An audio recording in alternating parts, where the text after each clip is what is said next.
Tela lisa.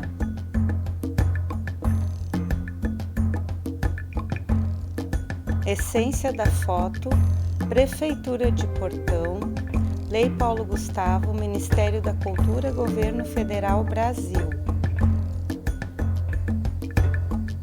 Aparecendo o título aos poucos, Tafonas em Portão, História e Memória Cultural.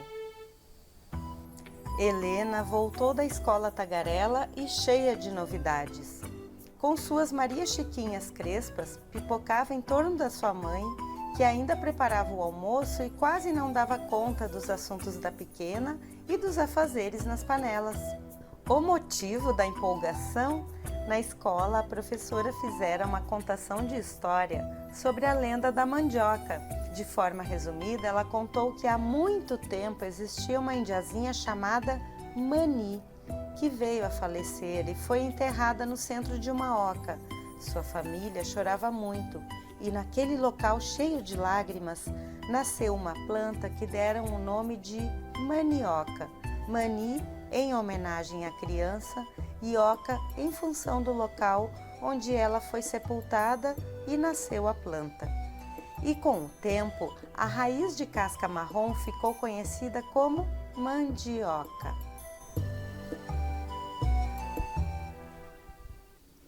Pedal Giro de Tafona. Aparecem cenas do evento Pedal em Portão, 2024. Ciclistas passando, a Rua da Tafona, na zona rural de Portão, vista de cima.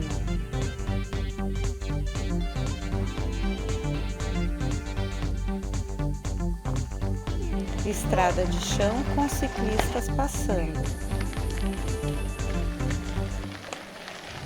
As bicicletas agora aparecem voltando para trás, voltando no tempo. Cenas em preto e branco da Tafona Velha em Portão.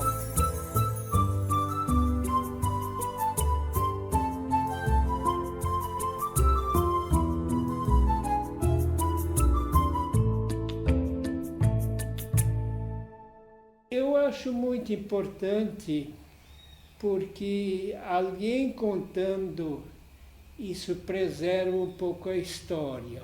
Pouca gente tem consciência ainda do que é isso. Tu fala para a pessoa jovem sobre a Tafona, ela não sabe o que é, não é? Então, é importante para o município esse resgate da memória das atafonas, porque o processo de desenvolvimento da cidade também vai atravessando muitas das permanências que a gente acaba perdendo pelo caminho. Então, as atafonas é o espaço físico onde se produzia a farinha de mandioca. De diferentes formas, em alguns lugares elas eram com um moinho muito mais desenvolvido, tecnologicamente falando, né, com roda d'água, mas na maioria dos casos elas eram unidades familiares, onde se fazia todo o processo, inclusive, de construção das atafonas de uma forma muito artesanal e com movimento ou braçal ou então com o do gado bovino para fazer o movimento então das pedras para produzir a farinha, o polvilho e tantos outros derivados que a mandioca possui. Jussara Prates, historiadora. Bom, a história das tafonas começa em toda a região onde tem ocupação portuguesa, aqui no Rio Grande do Sul. Portão teve todas as suas terras distribuídas em formato de sesmaria. Em 1755 já há registro de ocupação na região do antigo município de São Sebastião do Caí, do qual Portão fez parte até 1963. E toda a região sul era ocupada por povos indígenas que tinham como base alimentar e de sobrevivência a forma artesanal de transformar a mandioca ou aipim em alimento, né? Farinhas, féculas, farelo. E essa vai ser a base da alimentação para as famílias que vão ocupar na região do Vale dos Sinos, onde está o município de Portão. Então, essas famílias portuguesas vão aprender a manusear e vão transformar então de um feitio, de um saber fazer artesanal para uma manufatura. E a manufatura é que vai ser a primeira base econômica do município de Portão. É até interessante a gente imaginar que a farinha de mandioca possa ter sido a primeira grande economia de um município, mas é justamente essa manufatura que possibilita aquele excedente de produção. Ele vai permitir o comércio, que viabiliza o desenvolvimento econômico, porque normalmente as famílias elas viviam num formato de subsistência, que é produzir para alimentação, para a sobrevivência da família. Mas com esse excedente, com essa produção a mais, possibilitou o comércio e vai possibilitar ter o acúmulo de riqueza a partir da produção da farinha de mandioca. Eu lembro de uma época que eu comecei algumas pesquisas no município de Portão e me causava uma certa estranheza que uma região que até então eu entendia que era de colonização alemã, como que produziam tanta farinha, essa produção, como acontecia, porque a região onde hoje Portão está, não necessariamente o limite político de Portão, mas a região chegou a ter cerca de 80, 70 e tantas atafonas. Isso é um potencial muito grande de produção. Sim, então a família Miller, eles compraram uma área de terras em frente à Estação Portão e a Casa Túlia fazia exatamente isso. Então, o seu Pedro Miller, que era o proprietário, ele comprava todo o excedente da produção ali no entorno de Estação Portão, Boa Vista, Rincão, todas as pessoas levavam, vendiam para ele e ele fazia então esse ensacamento e transportava via ferrovia para o Nordeste. Então essa foi a principal casa de exportação de farinha que a gente tem registro.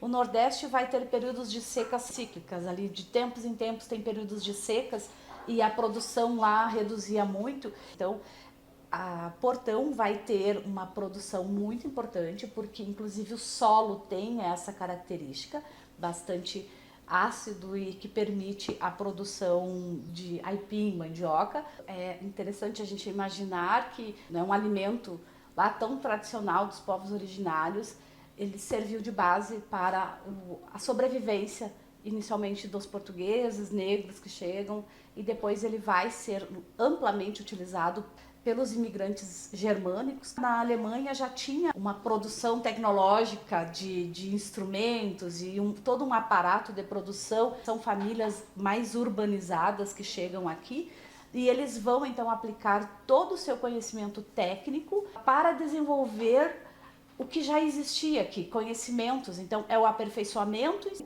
e vai servir de alimentação para diversos países, e em 2013 ele foi reconhecido pela ONU como o alimento do século. O Brasil ainda produz muito, mas já existem outros países que produzem muito alimento. Ele tirou várias regiões do mundo da linha da fome. A gente vai ter nessa raiz já o reconhecimento desde Pero Vaz Caminha, na carta que ele escreve em 1553, ele já coloca a surpresa dele pela existência de um alimento tão amplamente utilizado pelos indígenas. Se impressiona também com a saúde do indígena, com a tonicidade dos indígenas, que são pessoas que têm um vigor, uma capacidade física muito forte. Ele vai entender a importância desse alimento. E esse alimento, nesse processo de colonização, a mandioca vai sendo levada para outras regiões do mundo, porque as atafonas, elas não eram só espaço de produção. As atafonas, em alguns locais do Brasil, se chama casa de farinha também, e esses são espaços entendidos como espaços sociais, porque ali se conjugava o trabalho do homem, da mulher, da criança, e esse é um espaço de troca. Enquanto se descasca a mandioca, a aipim, se fazia todo um trabalho de comunidade. Enquanto se fazia farinha, também se planejava os sonhos e alimentava não só o corpo, mas também aquele entendimento da vida em comunidade. E aí chega os germânicos, os alemães, e vão trazer as suas receitas. Ele vem e ele não tem aqui a disponibilidade daqueles ingredientes que existiam na Europa. Então ele vai ter que adaptar, a incorporar os ingredientes que existem aqui. Então dessas memórias gastronômicas, culturais, afetivas, aquela receita da avó, eles vão criar novas receitas. E aí a gente vai ter, depois do aperfeiçoamento, né, sair além da farinha da mandioca, o polvilho. Se a gente pensar o quanto o polvilho é utilizado nas broas de tradição portuguesa, cujo ingrediente principal é indígena, na rosca, né, no pão de queijo, o sagu, que a gente tanto diz que ele é de tradição italiana, o sagu é feito de mandioca, de aipim. Ele é uma adaptação de um creme que se fazia à base de vinhos para bailes e para ocasiões nobres. Não era a população que emigrou da Europa que consumia esses alimentos, mas o imigrante, ele quer também construir uma vida melhor aqui nos trópicos. E disso tudo se cria o que é o Brasil, o que é o Rio Grande do Sul hoje. Um território multicultural, essa riqueza que a gente precisa entender, essa multiplicidade de saberes, de fazeres, de adaptações, de coexistências, porque nenhum grupo, nem indígenas, negros, portugueses, germânicos, italianos, eles não viviam isolados, eles coexistiram no seu tempo, nas suas contemporaneidades, e isso é o Brasil. É sempre importante a gente lembrar que o município de Portão é a terra da Volksfest, né? A terra dos povos. Então precisa olhar para essa multiplicidade, essa construção do quanto a diversidade cultural forma um todo, uma identidade local. Então essas memórias são muito importantes para embasar ainda mais as novas gerações. Atualmente, no Rio Grande do Sul, existem diversos remanescentes de atafonas e de moinhos de diferentes portes. Eles constituem um patrimônio a céu aberto que marca o período pré-industrial do estado do Rio Grande do Sul. Em alguns lugares, eles estão ganhando novas configurações, se abrindo para o turismo, preservando a memória, a história local e regional. E é importante se atentar para este patrimônio que existe nos municípios, porque eles constituem as permanências, constituem um espaço que marca a história de diferentes gerações e é importante preservar para que eles continuem contando história, registrando memórias e fazendo parte da cultura do estado.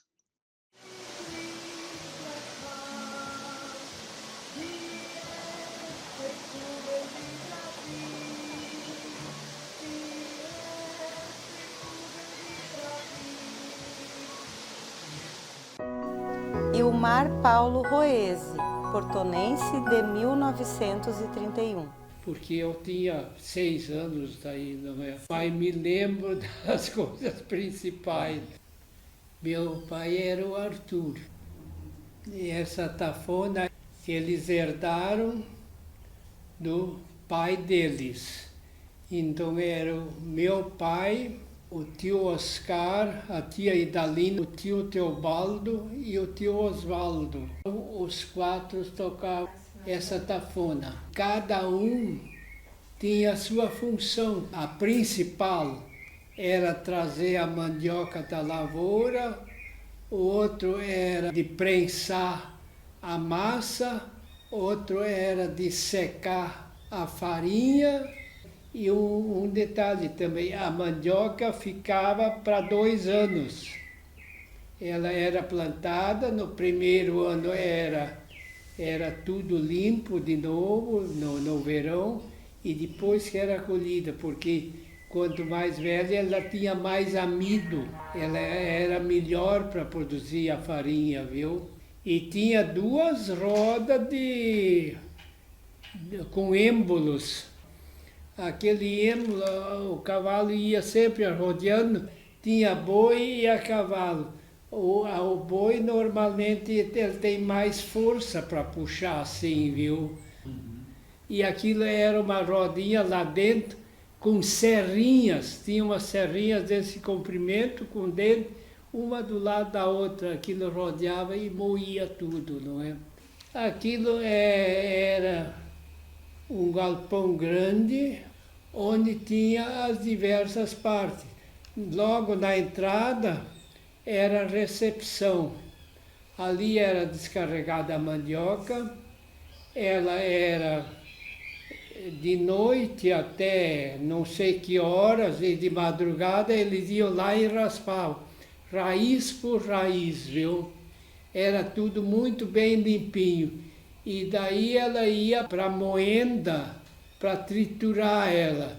Daí já ia naquela primeira roda, com aquela polia grande, que depois diminuiu para moenda, para uma polia assim, para dar muita rotação.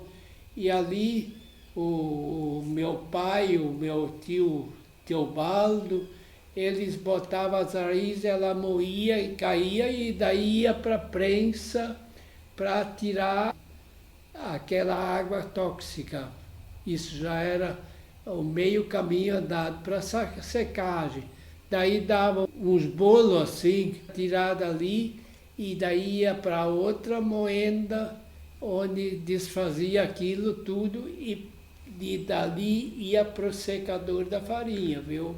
O meu tio cuidava, de vez em quando ele tinha lá um dispositivo, ele abriu, olhava se a farinha estava boa. O galpão depois tinha, se chamava de tulha, para guardar a farinha. Naquela massa também retirava polvilho disso, não é?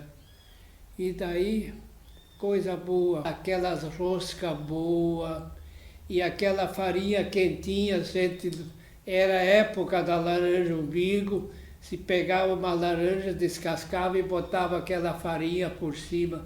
Aquilo era tão gostoso, não é? Eles levavam ela tudo com carreta de boi. Aqui no armazém, onde hoje é o futebol, não é? Ainda. Ali eles levavam e ali ela era embarcada, não é? Eram os homens, os empregados, as mulheres, todo mundo pegava junto, viu? As mulheres sofriam muito porque elas tinham que fazer isso, tinham que fazer a comida. Eu me lembro das minhas irmãs, mas elas estavam sempre juntas na roça e tudo, capinando, porque depois da mandioca veio o ciclo da cássia negra, não é? E daí era muito trabalho, mas era um trabalho diferente, viu? Onde tinha que fazer as mudinhas, tudo, mas era bem diferente.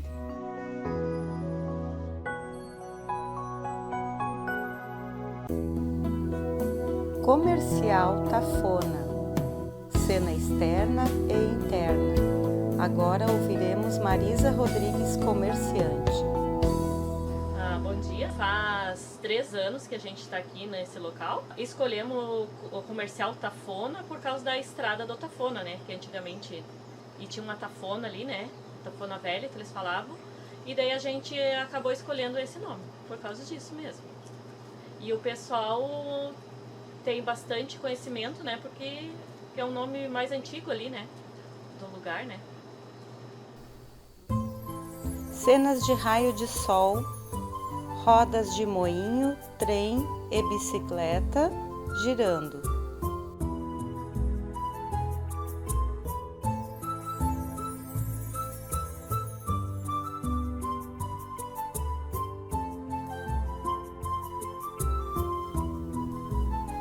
Tafona velha vista de cima.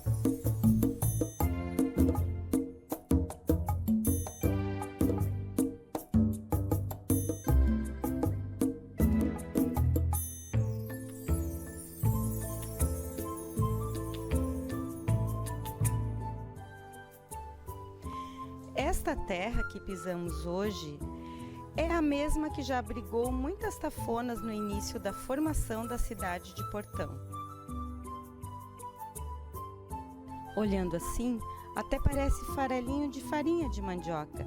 E isso é o que fizemos hoje. Contamos apenas um farelo, uma pequena parte desta história das tafonas de Portão, que foi tão importante na formação desta cidade e que deve ficar na memória dos portonenses. Pesquisa Jussara Prates, roteiro Adriane da Cruz, filmagem Milton da Costa, filmagem drone Christian Ruff, edição Adriane da Cruz, Melissa da Costa.